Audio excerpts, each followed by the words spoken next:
দুর্ঘটনা হয়েছে তো কি হয়েছে,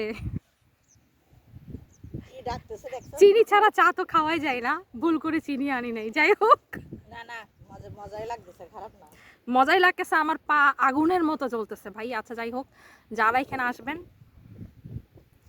পোড়া সেকশনগুলো দেখবেন, হ্যাঁ পোড়া সাইডটা দেখবেন ভালো করে, পোড়া সেকশনগুলো দেখে তাকাই তাকাই নিচের দিকে, তারপর ব্লকটাতে দাঁড়াবেন। পোস্টোস মারি দৌড় দিয়ে যায় না ভাই, আমি দৌড়ায়ও যাই নাই, আমি আস্তে আস্তে কাঠগুলো দেখে, পোড়া কাঠ পোড়া গাছ এসব দেখে দেখে যাচ্ছিলাম, কিন্তু গ্লাসও যে কালো হয়ে গেছে আমি এগুলো দেখি নাই, গ্লাসটা কপাস করে ঢুকে গেছে, তেমন অবস্থা।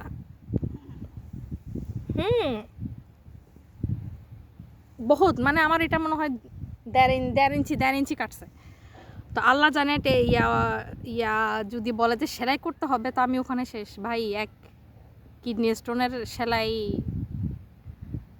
পাকাগুলো মনে পড়তেছে আবার, মানে ওগুলো ফেলার পর যে কী কী সাফার করছি। যাই হোক, তো যারা আসবেন অবশ্যই একটু সাবধানে এখানে হাঁটাচলা করবেন, দেখে দেখে শুনে হাঁটাচলা করবেন।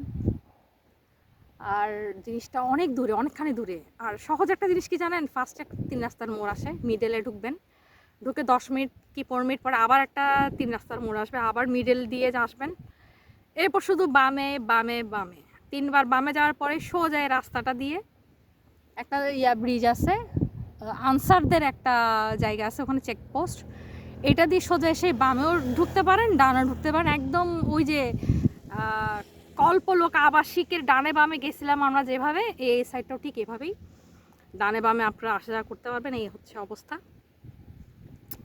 আর